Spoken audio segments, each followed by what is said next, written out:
This week on The Edge Abroad, we're heading across the Pacific Ocean to New Zealand for a wild adventure. I've been given an incredible opportunity to hunt red stag and fallow deer. I had no idea of what a unique hunt and different it would be from anything I've ever done in my life. We managed to climb all the way up to the top where we had a beautiful shot at this fallow buck.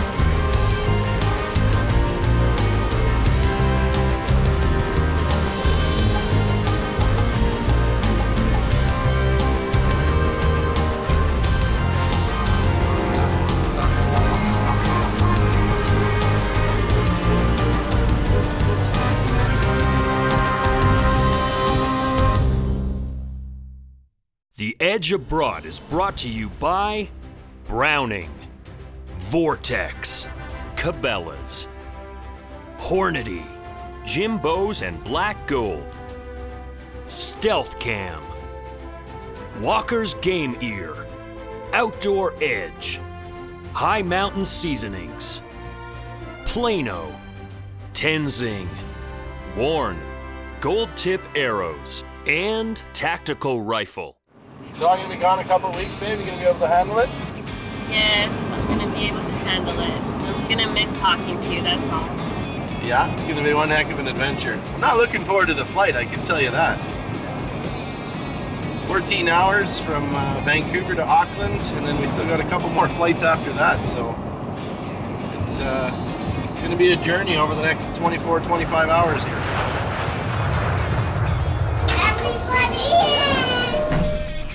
In getting ready for my New Zealand hunt, I asked Alberta Tactical to install my new Vortex scope on my Browning ATAC 300. And of course, a little testing was needed to make sure it was bang on. For this trip, I've invited along Jordan Walsh from Team Rawhide, since I know it's always been a dream of his to hunt red stag. The start of an amazing adventure. It's been one hell of a trip. Cheers, my man. It's great to finally be on our way and one step closer to completing a dream I've had for a long time. Over the years, the number one species I've wanted to hunt have been fallow deer. They palmate like a moose, provide fantastic meat for eating, and are among the most unique looking deer in the world. I can't wait to get to New Zealand and start hunting. There's the big bird gonna take us over to New Zealand. We're on our way, 14 hours to go. Send the wife a picture of the plane. Oh, yep, I have a present for you. Oh, I like presents. There you go, buddy. What's this? Something. Let's see, Thermal sent me. Awesome. There you go. Now you got 14 hours to figure out how it works, and all that good stuff. I can help you if you need to. But enough for me. Probably not. I don't know. These are pretty simple to use, though. You know what? They really are. They plug and play. Pop it in. And it's on your phone, so You that's have to good for download me. the app for your phone. That's and no then problem. just plug and play from there. You do have to do a quick sign up. Just throw in your name. Good to go. We finally touched down here in Auckland, New Zealand. A long way from home, but we still have a couple short flights left to get to our destination. We got one more flight to get through, and that'll put us in Timaru. The young punks can't take it, that's the problem. I feel great. I've had enough of airplanes, but I feel good. Final descent into Timaru, here we go.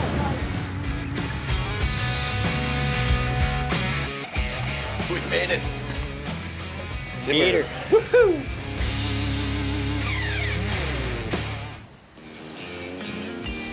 I could not wait for this morning to get here. Jim Gibson came to pick us up bright and early. So I got into guiding. I got to a point sort of in my life, I'd actually come from a bit of a rodeo career and travelled to Canada and the States, spent a bit of time over there and come back and thought I'd better get a real job. But I loved the land and, I loved hunting. So anyway, I fell into guiding and just loved it. I was out in the hills and hunting and meeting new people. It was awesome. So weather really predicts my hunting, and that's why I have so many different properties, all privately.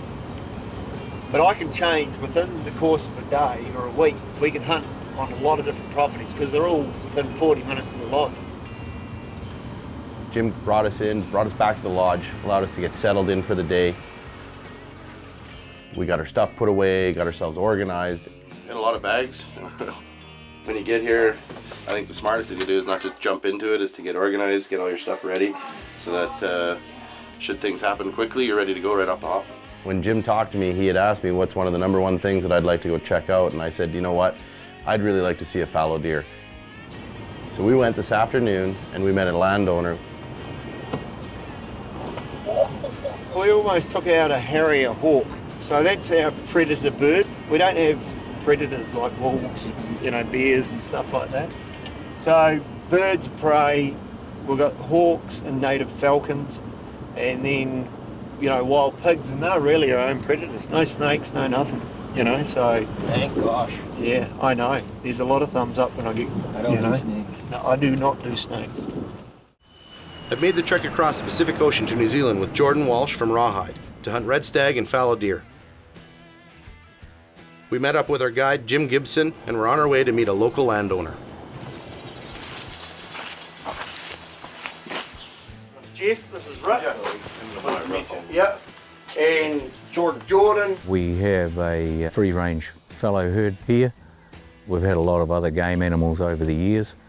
As a landowner and a farmer or a rancher, we do our culling for the main reason is there's not a great income that comes out of having game animals there. They're a resource that we have, yes, but we also have to put bread on the table, so we need to keep those animals at a manageable level so that our livestock can interface with them.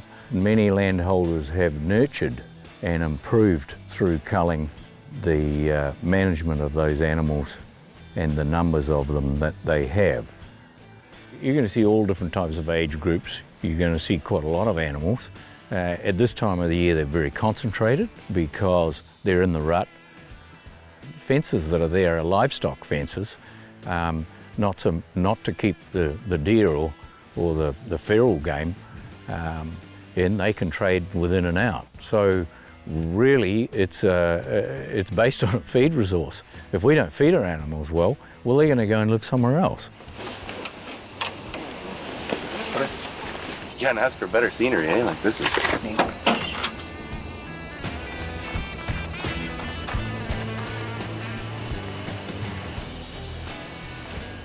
It's amazing. I can hear that river. Great to see. Yeah, but when you put these on, this is the new Walker's game ears. Like, they're fantastic. Oh. So I can pick up so much more sound, but they suppress for when I shoot.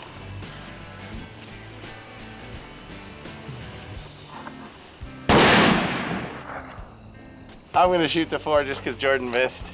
Yeah, but Jordan missed because I had to figure out which reticle to put it on. Now that I figured it out, Jeff should nail it.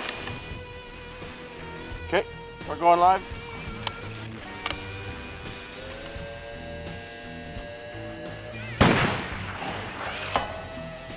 Done. It's unique with the countryside because of the amount of rain that they've had this year, but it's also going to make the hunting harder because right now, up higher in the mountains, there's still a lot of greenery. There's no reason for them to come down. So we're going to be heading up high and trying to get her done with animals that are a little bit more spread out just because the feed, the vegetation is extremely high for this time of year. So it's going to be a unique experience. After all the travel and preparation to get to New Zealand, it's finally time to get in the field. You know what's going uphill there? Mm-hmm. He's right here. You see the patch that's just below? You can see there's another doe coming down. He's right in, he's bedded down. Oh yeah, so that's chocolate buck. Yeah. Okay, we'll put the spotting scope on him and have a look. Holy, is he chocolate. Although we'd come across a fallow buck early, Jim assured us that he had a better spot with more promise to it. We went to an area that blew me away. You know, I've grown up, I've hunted white-tailed deer, mule deer, and elk for the majority of my life. And I've always heard of the fallow deer and the sounds that they can actually make. And they literally croak like frogs.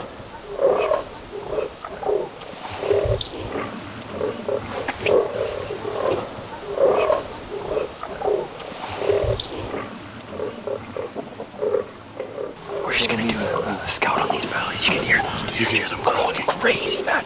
It sounds like you're sitting at a lake. So when we pulled up to the first valley and we started spotting, we didn't even have to find a fallow deer to be able to know they were in this valley because you could hear them. Do we want to come around from the other side and go up through there? No, the only way to do it is to come from on top and down. It's the only way you can do it. You got to come around the back from the left-hand side, up right on directly above the rut pad, and then you come straight down on top of them. You just got to ease over. You can get in reasonably close, but the vision's not real good. You're just going to see antlers above the Matagari. So you can't actually get in and look right in there. The only way to look straight in here is from this end here, and with the wind at our back, you don't really want to hunt like that. No, not at all. We're sitting in a position where we can see what they call a rut pad for these fallow deer, and it's where all the bucks converge, and they're grunting essentially to attract all of the does to come into the pad to be bred. And so literally on the side of this hill, there's at least 100 fallow deer, and there's some pretty cool bucks in there. So this is a first time for me. It's like a extremely unique experience. It'd be like having 100 white-tailed deer grunting at you, 1,000 yards away. Like it's incredible. Pretty neat to hear. I've made it to New Zealand, where my guide Jim Gibson has taken me out to an area with one of the most amazing sights I've ever seen. A fallow deer rut pad. So we're going to walk in up this valley here, and the wind's not real good, but we just need to get in 500 or 600 yards further so we can get the spotting scope on them and really check them out, and also to, so the viewers at home can see what a fallow deer rut pad looks like. You'll never see this ever again. These are wild deer. The closer you get, the louder it gets. We're still a fair jag away from them, but it just sounds like a lake that's lit up with bullfrogs.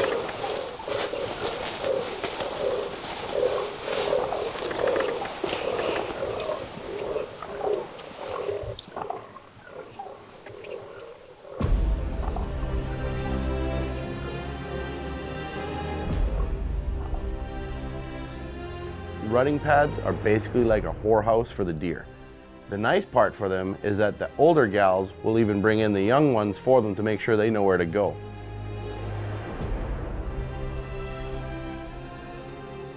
Don't slip off the side of the mountain. Walk straight to your left.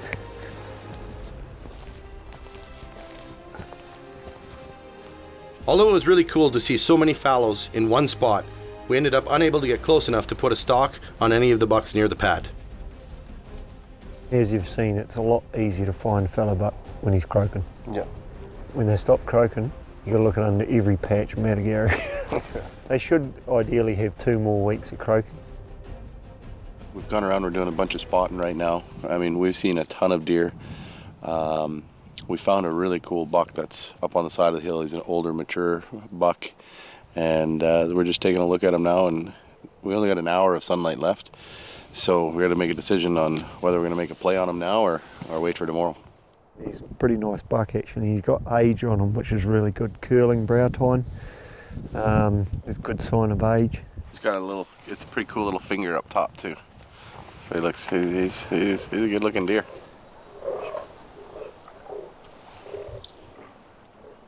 I was super excited, but Jim had to hold me back and say, listen, mate, it would have taken us longer to get to where that deer was than the amount of light that we actually had left. So we decided that we were going to wait and come back another day to see if we could find that fallow buck.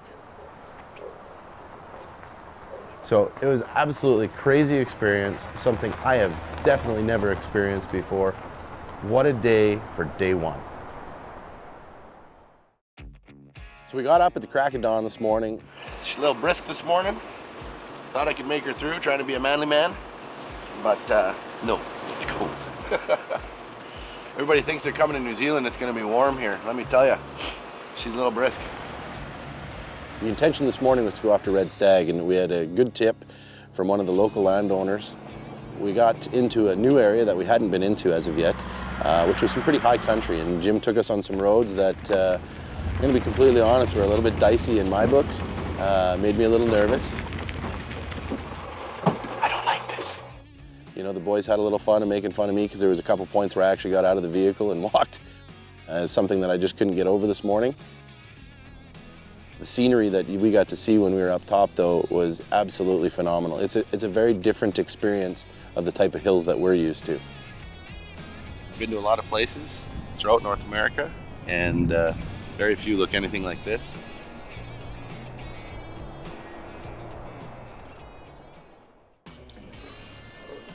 After seeing the fallow rut pad on day 1 in New Zealand, we headed out on day 2 looking for red stag, but haven't had much luck so far. We couldn't turn them up. We sort of went up pretty high and then glassed some valleys, down in some fields where I have got the odd stag off before, but no luck. We did a lot of glassing and unfortunately weren't able to make it happen. We couldn't find that red stag. So before the day got carried away on us, we decided we were going to go fallow hunting, and we took ourselves back to the same property that Jim brought us to on day 1. We had seen a lot of fallow that day. So coming back today, we went right to that same spot, and there was a lot of fallow deer that were up above. We did some glassing, did some looking around, and we managed to find ourselves a shooter buck.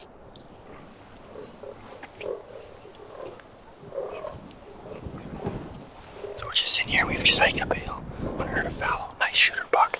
He's standing there sleeping. So we're making a game plan. We're gonna give her a go. Poor old boy is so tired from chasing the ladies that he's sleeping while standing up, but doesn't want to let his guard down. He's up here.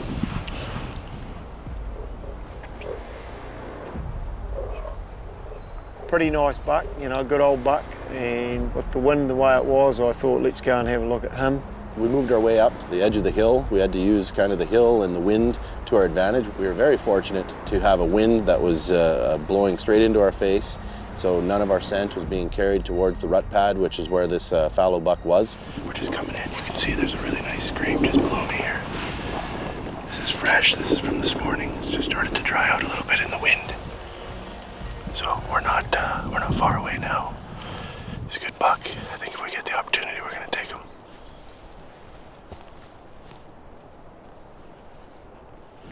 That buck is lying down and he's 210 yards. 210. And we managed to climb all the way up to the top and got ourselves into position where we had a beautiful shot at this fallow buck.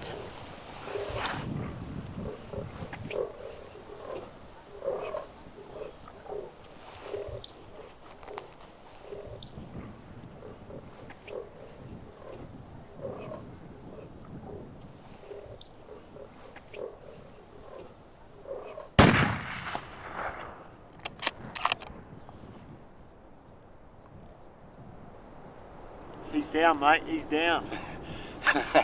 Awesome. Stuff, mate. Awesome. Fallow buck down. Jordy. Oh boy, Jeffrey!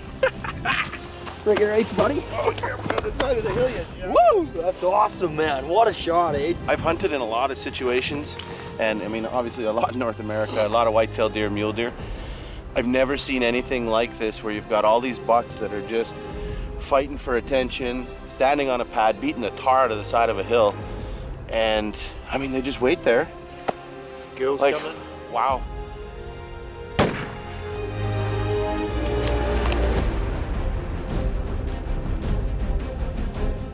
He's down, mate, he's down. Another buck coming in. Another buck coming in, boys. Young buck, eh? Yeah.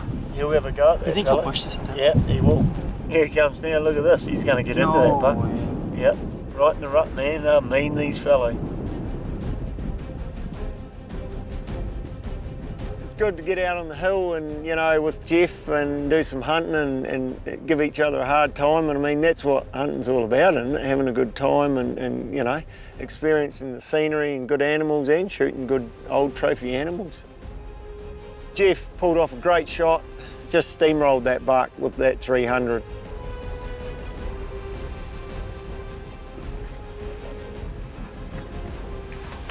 Thanks, dude. No worries, mate. Well done. So here we are over in New Zealand hunting free-range fallow buck on private land with Jim Gibson. New Zealand Safaris, appreciate it. What a fantastic day we've had. You know, we've had the opportunity to come into this property for the second time today. We've seen a lot of fallow deer, and you know, it's been an incredible experience. As you can see behind me, the terrain is vast, absolutely beautiful. Jim got me to within 220 yards, took out the old Browning and smacked him with the good old Hornady ELDX. You couldn't have got me a prettier animal. It's absolutely gorgeous. Oh, it's beautiful. For free range, this is nothing better. You know, one thing I can say, when I first started talking with Jim about coming to New Zealand and hunting red stag and fallow deer, he promised me an epic adventure. I've only been here for a couple of days. I've been fortunate enough to harvest a fallow buck here this afternoon, and this whole thing has been an adventure. There's so many new experiences that I've never experienced before. I highly recommend, if you ever get the opportunity to come over to New Zealand, that you look up Jim Gibson and New Zealand safaris.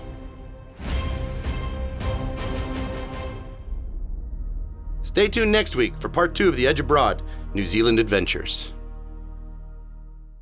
Obviously, coming to New Zealand, the red stag was #1 on our list, and it was something that we wanted to get after. Jim looked at us and said, "Are you boys ready?" And we said, "Yeah." We had no clue what we were in for. This stag, he gave us a slip. We decided, you know what? We're gonna go in there, we gotta find this thing.